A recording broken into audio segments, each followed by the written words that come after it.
మీ ఏం IT AI job అయితే join next it challenge. Job తెచ్చుకోండి, 5 లక్షలు తీసుకోండి.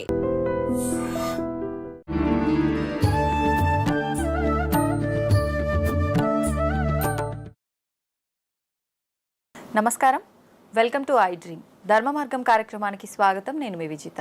ప్రస్తుతం మనతో పాటు ఉన్నారు ప్రముఖ జ్యోతిషులు అయ్యపు శ్రీ కృష్ణ సుధీ గారు. ఇప్పుడు వారితో మాట్లాడి మరిన్ని విషయాలు తెలుసుకుందాం. నమస్కారం అండి. నమస్కారం అండి. గురుగారు, మనకు అమ్మవారి నవరాత్రులు, దేవీ నవరాత్రులు ప్రారంభం కాబోతున్నాయి.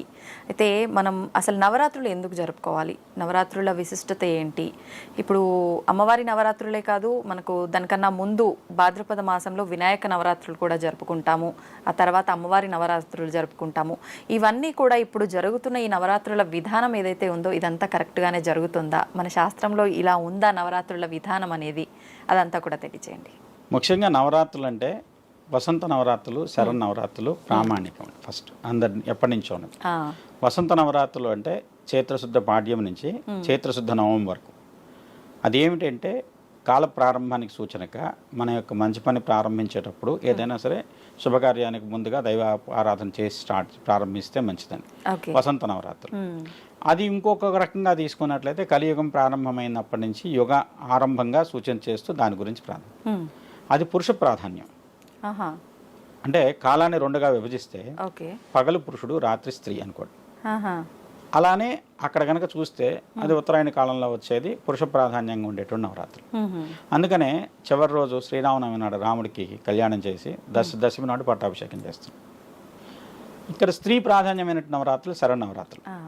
ఈ శరణ్ నవరాత్రులు ఏమిటంటే కాలం శరదృతువులోకి వస్తుంది. అంటే రవి ఇంకా మీకు స్పష్టంగా చెప్పాలంటే సింహరాశిలో సంచారం చేస్తున్న రవి కన్యలోకి వస్తాడు. దాని కనుక ఆకాశంలో కనుక రవి సంచారాన్ని గమనించినట్టయితే సింహం మీద ఎక్కినటువంటి కన్య అమ్మవారి రూపంలో కనపడుతుంది. నక్షత్రాలు ఏవైతే హస్త, చిత్త, మఖ, పుబ్బ, ఉత్తర, హస్త, చిత్త ఈ 5 నక్షత్రాలను కనుక గుంపు కనుక చూస్తే సింహాన్ని అధిరోహించినటువంటి అమ్మవారి ఏ రూపంలో ఉండదు ఆ రూపంలో ఆకాశంలో నక్షత్రాలు పాలపొంతగా ఆ విధంగా దర్శనమిస్తాయి. వాటిని చూసి అమ్మవారి శక్తి ఆ సమయంలో, అందువల్లనే మీరు అష్టభుజిగాను దుర్గని లేకుంటే వచ్చేసి ఈ రూపంలో అమ్మవారిని పూజ చేసిన అమ్మవారిని ఒక్కరినే కూర్చోబెడుతున్నాం. దంపతులుగా ఉన్నటువంటి శివపార్వతులను లేకుంటే వచ్చి లక్ష్మీనారాయణలో కాకుండా కేవలం అమ్మవారిని కూర్చోబెట్టి చేస్తున్నట్టు నవరాత్రులు. ఇంకొక విశేషం ఏమిటంటే అది అక్కడి నుంచి స్త్రీ ప్రాధాన్యతగా ఉన్నటువంటి కాలం అన్నట్టు ప్రాధాన్యత చేసుకొని, ఇంకోటి కనుక మీరు గమనిస్తే మనం నవరాత్రుల్లో చివర వచ్చేటువంటి 2 రోజులు మహర్నవమి, దుర్గాష్టమి. అష్టమి నాడు అమ్మవారి హృదయంలోకి చంద్రుడు వెళ్తాడు. ఒక పురుష కాలపురుషుడిని కనుక తీసుకున్నట్టయితే సగం భాగం స్త్రీ, సగం భాగం పురుషుడు, అర్ధనారీశ్వరుడు అనుకోండి. శుక్లపక్షంలో చంద్రకళలన్నీ మన స్వామివారి మీదుగా నడుస్తాయి. కృష్ణపక్షంలో చంద్రకళ నుంచి మళ్ళీ పాడ్యం నుంచి కింద నుంచి వచ్చి ఇలా వచ్చి పౌర్ణమి నాటికి శిరస్థానానికి వెళ్తాయి. పౌర్ణమి అయినా అమావాస్యను ఒకే కళ చివరి వరకు వస్తాయి. అలా గమనించేటప్పుడు అష్టమి చంద్ర విభ్రాజ దళికస్థల శోభిత ముఖచంద్ర కలంగాభ ముగనా విశేషక లలితా శాస్త్రం చెప్తుంది. అష్టమి నాటికి అమ్మవారు హృదయ స్థానంలో చంద్రుడు ఉంటాడు. ఎవరికైనా సరే ఎడం వైపున హృదయం ఉంటుంది, ఆ స్థానంలో చంద్రుడు ఉంటాడు. సో అష్టమి కళ, చంద్రకళ ఆ స్థానంలో ఉంటుంది. అందువల్ల ఆ రోజున కనుక అమ్మవారికి పూజ చేస్తే సంవత్సరం మొత్తం పూజ చేసిన ఫలితం ఇస్తుంది. ఇంకా మహర్నవం ఇంకా విశేషం, హృదయం మధ్యస్థంలో ఉంటాడు. గుండెకి కూడా మధ్య భాగం ఏదైతే ఉందో ఆ స్థానంలో ఉంటాడు. మహర్నవమి అనేది అసలు అత్యద్భుతమైన రోజు అండి. ఆ రోజు ఏదైనా చేయండి, మీకు అమ్మవారి శక్తికి సంబంధించింది. నువ్వు శక్తి పొందడం కోసం, ఇక్కడ పూజలు భగవంతుని ఉద్ధరించడం కోసం కాదండి ఎవరేం పూజ చేసినా. ఎందుకంటే మనం పెట్టే నైవేద్యాలు కానివ్వండి, మనం చేసే పూజలు కానివ్వండి, వాళ్ళ కోసం కాదు, మన కోసం. ఎందుకంటే భగవంతుడు ఎక్కడో లేడు, నీ శరీరంలో ఉన్నాడు. దేహం అనే దేవాలయంలో జీవుడు అనే దేవుడు మొదటి నుంచి ఉన్నాడు. దేహో దేవాలయ ప్రోక్తో జీవో దేవ సనాతన. నీవే నేననే భావంతో అజ్ఞానం అనే నిర్మాల్యాన్ని వదిలేసేసి నువ్వు పూజ చేయమని చెప్పేసి మనకి మహాన్యాసంలో చెప్తాం. మహాన్యాసం అంటే నరుద్రో రుద్రమచ్చేయతి, శివుడిని పూజించాలంటే నువ్వు శివుడిగా మారాలి. అందువల్ల ఏంటంటే మహాన్యాసంలో చేసే పూజ అంతరార్థం ఏమిటంటే నీ శరీరం మీద శివుడిని ప్రతి ఒక్క అవయవంలోను, ప్రతి ఒక్క అణువులోను శివుడిని నింపుకొని నువ్వు శివుని పూజిస్తావు. అలానే మీరు అమ్మవారిగా మారినప్పుడు అంగన్యాస కరన్యాసాలు ప్రతిమంత్రం చేసేటప్పుడు చేస్తున్నాం. ఆవాహన చేయాలి. ఎక్కడ చేయాలి? మన ఉదయ స్థానంలో ఆవాహన చేయాలి.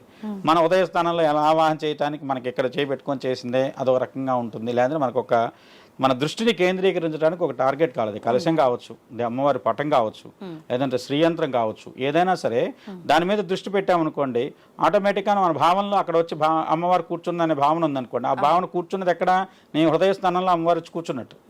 ఎందుకంటే భావనోపనిషత్తులో కూడా ఏం చెప్తుంది, అమ్మవారికి సంబంధించిన ఉపనిషత్తు భావనోపనిషత్తు. భావన మాత్రమే సంతుష్ట అయ్యేది. అమ్మవారు ఏంటంటే మీరు కొన్ని కేరళ ప్రాంతం వెళ్తే ముద్రలతోనే చేస్తారు పూజలు. ఈ ముద్రలతో చేసే ప్రతి పూజలో ఉన్న ఉద్దేశం ఏమిటి అంటే, ముద్ర ద్వారా మనం అమ్మవారికి ఇస్తున్నాం, తీసుకునే బాధ్యత కూడా ఆమెదే, నువ్వు సమర్పించామనే భావన ఇది.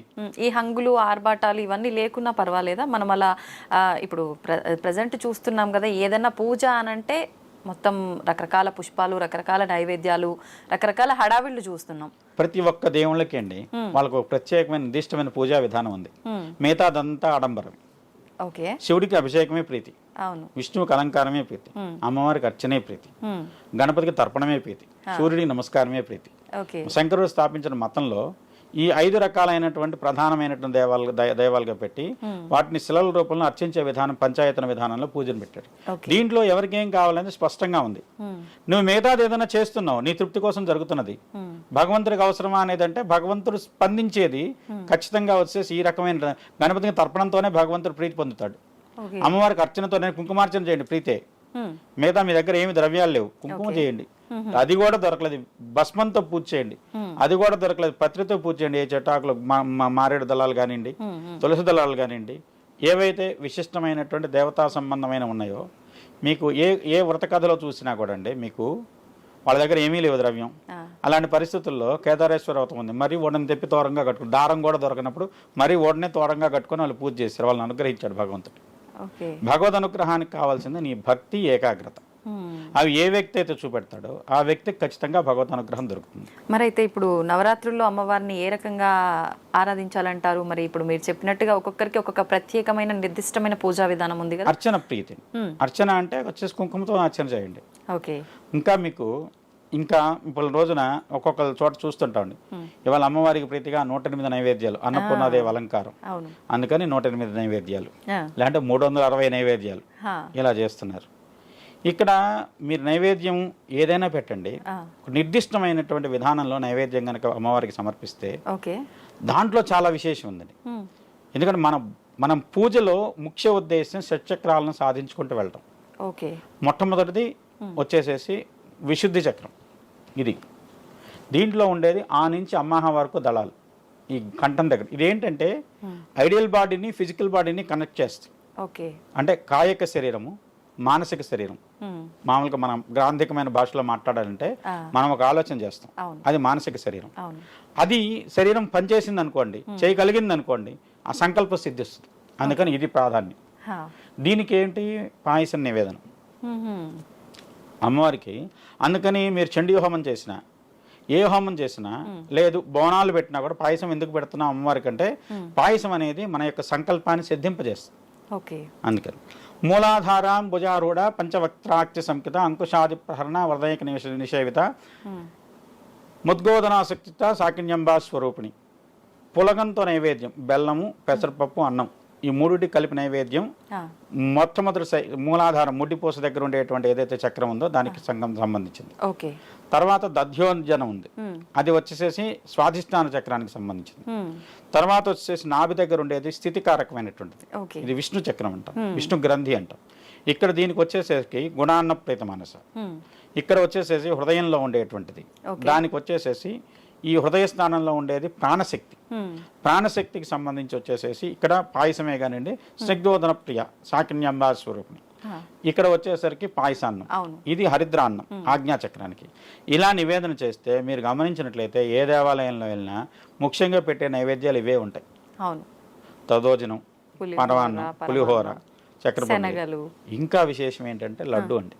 లడ్డు ఎక్కడైనా సరే సహస్రార చక్రంలో అన్ని బిందువులు, లడ్డూలో ఒక్కొక్క ఉన్న పూస కూడా మనం 1000 కిరణాలతో 1000 కిరణాలన్నీ కలిపి కుప్పగా కలిపితే లడ్డు అనుకోండి. అక్కడ సహస్రారం అనేది 1000 కిరణాలతో ప్రభాసించే చక్రం.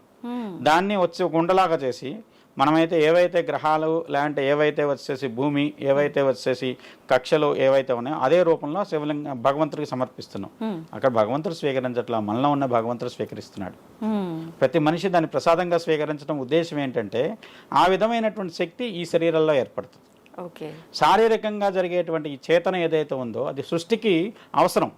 ఎందుకంటే ప్రతి వ్యక్తి బాగుంటే సమాజం బాగున్నట్టే, ప్రతి సమాజం బాగున్నట్టే దేశం బాగున్నట్టే, అన్ని దేశాలు బాగుంటే ప్రపంచం బాగున్నట్టే, ఒక విశ్వంలో ఒక గోళం బాగున్నట్టు మిగతా గ్రహాల మీద కూడా దాని ప్రభావం వెళ్తూ ఉంటుంది. అందువల్ల ఇలా ఏంటంటే మనం తీసుకునేటువంటి నైవేద్యం కానివ్వండి, అమ్మవారికి సమర్పించేటువంటి భక్తితో సమర్పణ అనేది నీవు అది లేదు ఇది లేదని కాకుండా నీకున్న శక్తిలో ఇంతే పెట్టండి. ఆమె వచ్చి తీసుకుంటుందా, మీరు ఎంత పెద్ద గంగాలో తీసుకుంటుందా, కేవలం ఆమె దృష్టి పడుతుంది, తద్వారా అమృతుల్యం అవుతుంది నైవేద్యం. ఆమె చూస్తుంది అంతే, చూసిన దాన్ని మనం తీసుకుంటాం, మనలాంటి 10 మందికి పంచి పెడతాం. ఆ విధంగా అందరికీ శక్తి వస్తుంది. ఇంకా నవరాత్రుల్లో విశేషం ఏంటంటే ఒక స్త్రీగని కనుక పురుషుడని కాదు, సృష్టికి పగలు రేయి, మంచి చెడు, చెడుకి ఎప్పుడైతే అంతం జరుగుతుందో ఆటోమేటిక్గా మంచి అనేది మళ్ళీ పరిడి వెళ్తుంది. అలా పరిడి వెళ్ళటం కోసం దానికి కేంద్రీకృతం చేయటం కోసం శ్రవణ నక్షత్రంతో కూడుకున్నటువంటి విజయదశమి నాడు మనం పూజ చేస్తున్నాం. అమ్మవారికి రాజరాజేశ్వరి రూపంలో పరిపాలించమని ఆ రోజు నుంచి ఆమెకు ఒక రకంగా పట్టాభిషేకం లాంటివి చేస్తాం. ఉద్వాసన కాదండి, అక్కడ పరిపాలన చేయటం కోసం మనం ఆమె నియమించుకుంటున్నాం. శ్రవణం ఏంటంటే స్థితికారక విష్ణు నక్షత్రం. మీరు గమనిస్తే శివరాత్రి ఆ దగ్గర నక్షత్రంలో శ్రవణం కానీ ధనిష్ట కానీ శతభిష నక్షత్రంలో కానీ వస్తాయి. అంటే ఎవరైనా సరే భగవంతుడైనా సరే స్థితి కావాలి అంటే ఖచ్చితంగా వచ్చేసి భూమి మీదకి రావాలంటే శ్రవణ నక్షత్రం ఆలంబన చేసుకోవాలి. సుబ్రహ్మణ్య స్వామికి సంబంధించినటువంటి దేవతల సేనానాయకుడిగా ఆయనకి ఆధిపత్యం వచ్చింది శ్రవణ నక్షత్రంతోనే. అందుకని శ్రవణ నక్షత్రం ఈ స్థితిని మెరుగుపరుస్తుంది. అంటే ఒక్కొక్క నక్షత్రానికి ఒక్కొక్క తత్వం ఉందండి. మీరు తత్వం తెలుసుకొని పూజిస్తే దాని ఫలితం అద్భుతంగా ఉంటుంది. ఇక్కడ ఏంటంటే శ్రవణం స్థితిని పెంచుతుంది. గణపతి నక్షత్రం హస్త అంటాం, చేతి రూపంలో లేదంటే ఏనుగు రూపంలో ఉంటుంది. ఆ రోజున మొదలుపెట్టి చివరికి ముగించే రోజుకి వచ్చేసరికి భాద్రపద మాసంలో భాద్రపద నక్షత్రంతోనూ దాంతో ముగిస్తాం. ఆ రోజున ఏంటి అనంత పద్మనాభ చతుర్దశి అంటుంది. ఆ రోజు అంటే ఏంటంటే గణపతిని తీసుకెళ్లి నిమజ్జనం చేస్తున్నాం నీళ్ళల్లో. నీళ్ళల్లో ఎందుకు కలపాలి? నేరము దేహంగా కలవాడు నారాయణుడు. అంటే గణపతి నారాయణుడిగా మారతాడు అక్కడి నుంచి నిమజ్జనం తర్వాత. భగవంతుడు విష్ణువుకి శరీరం ఏంటంటే నీళ్లే శరీరం. శుక్లాం వరధనం విష్ణుం శశివర్ణం చతుర్భుజం ప్రసన్నవదనం ధ్యాయే సర్వ విఘ్నోపశాంతయే. ఇది మనకు భావంలో గణపతి వస్తాడు, స్తోత్రం మొత్తం విష్ణువుది. వాళ్ళిద్దరు వేరు కాదు. అంటే ఎప్పుడైతే 9 రోజులు గర్భంలో ఉన్నటువంటి పిండం 9 నెలలు పరిడవిల్లిన తర్వాత ఒక రకంగా రూపం సంతరించుకోవాలంటే విష్ణువుగానే రావాలి. అందుకని గణపతి విష్ణువుగా నీళ్ళలో నిమజ్జనం ద్వారా విష్ణువుగా మారి వస్తున్నాడు మన దగ్గరికి. అంతే జరిగే. దాంట్లో మీకు ఏది లేకుండా అర్థం లేకుండా పెట్టింది కాదండి. దీంట్లో నిమజ్జనం మిగతా ఇవాళ దుర్గా పూజలో కూడా నిమజ్జనం చేస్తున్నారు, అది కూడా స్థితి కోసమే నిమజ్జనం. ఇప్పుడు మనకి దగ్గర తక్కువగానండి, బెంగాల్ ప్రాంతానికి వెళ్తే గనక అదో పెద్ద ఉత్సవంగా జరుగుతుంది. కలకత్తా నగరంలో దసరా నాడు జరిగేటువంటి ఉత్సవం చాలా పెద్ద ఉత్సవం కదా. మైసూర్ ఇదంతా ఏంటి పూజ చేసి 9 రోజులు చేసి 10వ రోజున తీసుకెళ్లి నీళ్ళలో కలుపుతున్నామంటే నీళ్లు ఏమిటంటే స్థితి కారకుడు విష్ణువు. అంటే ఇప్పుడు మీకు భూమి కూడా లేదు, ఆ సమయంలో నీళ్లు ఉన్నాయి. నీళ్ల మీద వటపత్రం మీద శయనించినటువంటి విష్ణువు ఉన్నాడు. ఆయన యొక్క నాభికముల నుంచి బ్రహ్మ పుట్టుకొచ్చాడు. విష్ణువు ఉంటే బ్రహ్మ ఆటోమేటిక్గా వస్తాడు. బ్రహ్మ వస్తే ఆటోమేటిక్గా సృష్టి వస్తుంది. సృష్టి వస్తే అన్ని జంతుజాలాలు ఒకదాని తర్వాత ఒకటి వాటి ప్రకారం వస్తూనే ఉంటాయి. అందువల్ల స్థితికి ఎప్పుడైనా సరే నారాయణుడు లేదంటే శూన్యం, నారాయణుడు అంటే అన్నీ వస్తున్నాయి ఒకదాని తర్వాత ఒకటి. అందువల్ల ఏంటంటే గణపతి నారాయణుడిగా మారుతున్నాడు, దుర్గ నారాయణిగా మారుతుంది. మనం అమ్మవారి స్తోత్రంలో ఏం చేస్తామండి? సర్వమంగళ మాంగళ్యే శివే సర్వార్థ సాధికే శరణ్యే త్రయంబకే దేవి నారాయణి నమోస్తుతే. నారాయణి అంటే విష్ణు స్వరూపమే ఆమె. ఇక్కడ దేంట్లో ఏ పూజలైనా సరే స్థితి ఇక్కడ కావాల్సింది మనకి ఇవాళ కంటే రేపు బాగుండాలి, రేపు కంటే తర్వాతది బాగుండాలి. ఆ విధంగా బాగుండటం కోసం స్థితిని పెంచుకుంటూ వెళ్ళాలి. దానికి విష్ణు రూపంలోకి మారాల్సిందే భగవంతుడైనా సరే. అందువల్ల విష్ణువే స్థితికారకుడు కాబట్టి, లయకారకుడు పరమేశ్వరుడు, సృష్టికారకుడు బ్రహ్మ. స్థితి అనేది ఉంటే సృష్టి వస్తుంది. బ్రహ్మని సృష్టించింది ఆయన నాభి నుంచి పుట్టుకొచ్చాడు. అందువల్ల సృష్టి ఆయన చేతిలోనే ఉంది, స్థితి ఆయన అయి ఉన్నాడు. లయం పరమేశ్వరుడు చేసినా మళ్ళీ సృష్టి ఆటోమేటిక్గా తను చేయగలుగుతున్నాడు కదా. అందువల్ల కాలం అనేది ఎప్పుడు కూడా కంటిన్యూస్ గా వెళ్ళడం కోసం ఈ నవరాత్రుల పూజలు అండి. ఇంకా 2 గుప్త నవరాత్రులు ఉన్నాయి మనకి. శ్యామలా నవరాత్రులు అని చెప్పి మాఘమాసంలో చేస్తాం. అలానే వచ్చేసి వారాహి నవరాత్రులు అని చెప్పి ఆషాఢ మాసంలో చేస్తాం. వారాహి నవరాత్రులకు ప్రతిరూపమే ఇక్కడ బోనాలు. అవునా? ఓకే. మనకి తెలంగాణలో జరిగే బోనాలు వారాహి నవరాత్రులకు ప్రతిరూపమే. ఇంకో దానికి విశేషం ఏంటంటే మన దగ్గరలో ఉన్నటువంటి శక్తిపీఠం ఏకవీర జోగులాంబ. మనకి దగ్గరలో ఉన్నది ఏకవీర, మాహురి ఏకవీరికాదేవి, అలంపురి జోగులాంబ. ఈ రెండు ఉగ్ర రూపాలు, అందుకని వాటికి శాంతి కావాలి. ఈ రెండు పీఠాలకు సంబంధించినటువంటి దాంట్లో మధ్య ప్రాంతమే తెలంగాణ ప్రాంతం. ఈ ప్రాంతంలోనే బోనాలు. ఆంధ్ర వెళ్ళండి లేవు, చెన్నై వెళ్ళండి లేవు. అక్కడ ఇంకో విధానం ఉంది పూజ. అలా ఏంటంటే వాళ్ళ ప్రాంతాన్ని బట్టి అక్కడ ఏది అవసరమో అవి క్రమంగా పెరుగుతూ వచ్చినాయి. ప్రాంత ఆచారాన్ని బట్టి, ప్రాంతానికి అవసరాన్ని బట్టి. ఆచారం అనేది అవసరాన్ని బట్టే ఏర్పడింది అంట నేను. ఆచారం దాంట్లో ఆటోమేటిక్ గా రాలేదు, అవసరాన్ని బట్టి. అక్కడ ఏ శక్తిని ఇప్పుడు మనకంటే ఎక్కువ వచ్చేసి ఇక్కడ బోనాలు తెల్లన్నమే వండి పెడతాం, లేదంటే పాయసం వండుతాం. అక్కడ వచ్చేసి ఎక్కువ సర్ది పెడతారు. తమిళనాడు ప్రాంతంలో పెరుగన్నం ఎక్కువ పెడతారు నైవేద్యం. ఏం లేదండి, ఇక్కడ మీకు దీంట్లో ఇంకొక సూక్ష్మం ఏంటంటే మనకి జలం నుంచి వచ్చే ఉపద్రవాన్ని తగ్గించే శక్తి పెరుగన్నం అనుకోండి. అందుకని బావి పూర్తి చేసిన పెరుగన్నం వేసి బావి పూడ్చమంటారు. లేదు, దాన్ని చేర్చి దాన్ని నీళ్ళలో కలిపారనుకోండి, అది నీళ్ళలో ఏంటంటే ఒక రకమైనటువంటి నెగిటివ్ ఎనర్జీని తగ్గిస్తుంది. చెడు చేసేటువంటి స్వభావాన్ని తగ్గించి నీళ్ళకు కూడా ఒక రకమైన సాత్వికమైన స్వభావాన్ని తీసుకొచ్చేటువంటి అవకాశం ఉంది. అందువల్ల నైవేద్యం అక్కడ ఎక్కువ, ఆ నైవేద్యం ఎక్కువ జరుగుతుంది. ఇవి ప్రాంతాన్ని బట్టి కొన్ని ఆచారాలు వచ్చిన రావడం కూడా కార్యకారణ సంబంధం అయితే ఉంది. దానివల్ల ఈ ఆచారాలు ఏర్పడ్డాయి. దాని ప్రకారం ఆచరించి చూసినట్లయితే ఖచ్చితంగా మనకి ఆ ప్రభావం ఉంటుంది. ఆ విధంగా దేవతలు మనకి కాపాడతారు, రక్షిస్తాడు. ఇది దీంట్లో పూజల్లో ఉన్న అంతరార్థం. అయితే ఇంకొకటి అండి, ఈ నవరాత్రుల్లో ముఖ్యంగా కన్యలకి కుమారి పూజ అని చెప్పి కూడా చేస్తూ ఉంటారంట కదా, ఏంటి దీని అసలు ఎందుకు చేయాలి ఈ పూజలు? మీకు పూజా విధానాల్లో అండి మనకు దక్షిణాచారం, సమయాచారం, కౌళాచారం, వామాచారం, ఇలా రకరకాలు ఉన్నాయి. అవును. దీంట్లో ఒక స్టేజ్ వరకు ఇది ఆగితే మంచిదే. దాని తర్వాత దీనిలో ఇంకా విధానాలు ఉన్నాయి. అవి కొన్ని అన్ని మాట్లాడకూడదు కానివ్వండి, కొన్ని విధానాలు ఉన్నాయి. దాంట్లో ఏంటంటే ఒక రోజు పాడ్యమి నాడు ఒకళ్ళు, విధి నాడు ఇద్దరు, తది నాడు ముగ్గురు, అట్లా మనకి ఏవైతే తిథులు ఉన్నాయో నిత్యాలు అంటారు. ఆ నిత్య స్వరూపంలో అంతమందిని పెట్టుకుని పూజ చేసే విధానం ఉంది. సహజంగా అమ్మవారు బాలాస్వరూపంగా తీసుకొని కనుక పెట్టినట్టయితే వాళ్ళకు వచ్చేసేసి వాళ్ళని సంతృప్తి పరచడం తేలిక. చిన్నపిల్లల్ని స్వీట్స్ పెట్టినా ఏదైనా మంచిగా వాళ్ళకి ఇష్టమైనవి ఇస్తే సంతృప్తి పరుస్తారు. అందువల్ల ఏంటంటే ఒక రకమైన కల్మషం లేని మనస్సుని పూజించడం కోసం వాళ్ళని కూర్చోబెడుతున్నారు. క్రమంగా ఏమవుతుందంటే కొన్ని అలా చేయటం అలవాటైన తర్వాత ఇప్పుడు 9 ఏళ్ల వరకు చేయమన్నారు, దొరక్క 10 ఏళ్ళు 11 ఏళ్ళు ఉన్న వాళ్ళు కూడా చేస్తున్నారు. అలా జరిగినప్పుడు ఏమవుతుంది, వాళ్ళ మనసులో ఒక భావం, నేను దేవతను, అలా రకమైనటువంటి నేనే అమ్మవారిని అనే తామసం కూడా కొంతమందిలో వస్తుంది. దానివల్ల ఏమవుతుందంటే మనిషిగా ఉండటం లేదు, విపరీతమైన పోకడలు వస్తున్నాయి. అలానే చేసే వాళ్ళల్లో ఇప్పుడు ఏదైనా కొన్ని పూజలు రహస్యంగా జరగాలి. ఎందుకంటే మనకి లలితా సహస్రనామం కూడా రహస్యం అన్నాడు. ఎందుకంటే ఇది ఎవరికి చెప్పొద్దు అన్నాడు. జననీ జారవత్ గోప్యం అని చెప్తాడు కొన్ని చోట్ల.